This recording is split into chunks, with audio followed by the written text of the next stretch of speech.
नमस्कार मित्रांनो, मी doctor Ranjit Kharade, MVSC animal nutrition. तर आज आपण पाहणार आहोत, की आपण जे जनावरांना खाद्य खाऊ घालतो, त्यामध्ये काय-काय विषारी घटक असतात.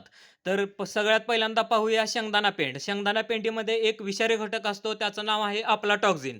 तर अफलाटॉक्झिनमुळे जनावराच्या शरीरावर काय घातक परिणाम होतात, ते आपण पाहूया. तर अफलाटॉक्झिनमुळे लिव्हर खराब होते, दूध उत्पादन कमी होते, भूक कमी लागते, रोगप्रतिकारशक्ती कमी होते, वासरांमध्ये वाढ खुंटते आणि गंभीर प्रकरणात मृत्यू देखील होऊ शकतो. तर अफलाटॉक्झिन झाल्यानंतर त्याची अँटिडोट म्हणजे त्याच्यावर उपचार काय? तर अमोनियम हायड्रॉक्साईड म्हणून एक पावडर असते. ती पावडर आपण जनावरांना खाद्याद्वारे खाऊ घालायची. मग ते ती पावडर खाऊ घातल्यानंतर अफलाटॉक्झिनची विषबाधा होणार नाही. तर नंतर आहे सरकी पेंड. तर सरकी पेंडीमध्ये एक विषारी घटक असतो, त्याचं नाव आहे गॉसिपुल. तर गॉसिपुल मुळे जनावराच्या शरीरावर काय घातक परिणाम होतात ते आपण पाहूया. तर गॉसिपलमुळे जनावरांना अशक्तपणा येतो, हृदय आणि यकृतावर परिणाम होतो. नर जनावरांमुळे वंध्यत्व येऊ शकते, श्वास घेण्यास त्रास होतो आणि वाढ कमी होते. तर गॉसिपुल ची विषबाधा झाल्यानंतर त्याच्यावर उपाय काय करायचा? तर आयर्न सप्लिमेंट द्यायची. म्हणजे आयर्न सल्फेटची पावडर त्या जनावराला खाऊ घालायची. आयर्न सल्फेटची पावडर खाऊ घातल्यानंतर त्याला विषबाधा होणार नाही. तर त्यानंतर आहे सुबाबूळ. सुबाबूळ म्हणजे झाडाचा पाला, सुबाबळीच्या झाडाचा पाला. त्यामध्ये एक विषारी घटक असतो मायमोसिन. तर सुबाबूळ जर जास्त प्रमाणात दिली तर मायमोसिनची विषबाधा होऊ शकते.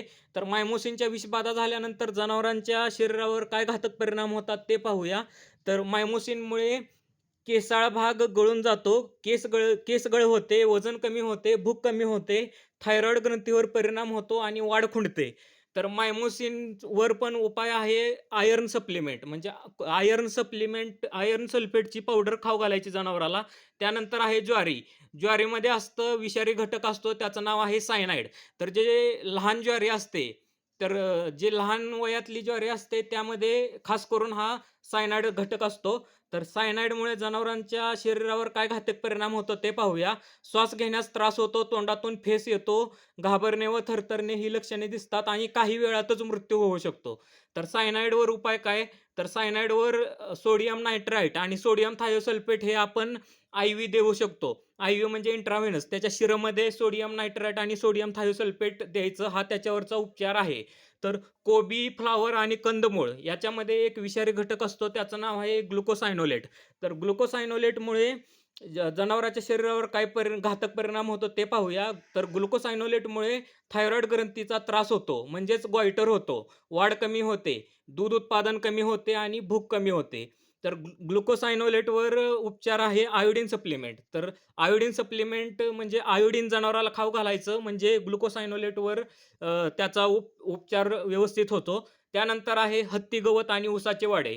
तर हत्ती गवत आणि ऊसाच्या वाढ्यामध्ये एक विषारी घटक असतो त्याचं नाव आहे ऑक्झॅलेट. तर ऑक्झॅलेटमुळे जनावरांच्या शरीरावर काय घातक परिणाम होतो ते पाहूया. ऑक्झॅलेटमुळे शरीरातील कॅल्शियम कमी होते, हाडे कमजोर होतात, लंगडेपणा येतो, दात व हाडांचे विकार होतात.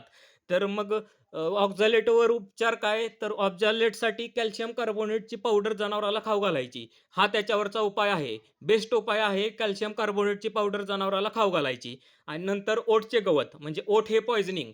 तर ओटचं गवत जर जास्त खाऊ घातलं जनावराला तर ओटच्या गवतामध्ये नायट्रेट हा एक विषारी घटक असतो.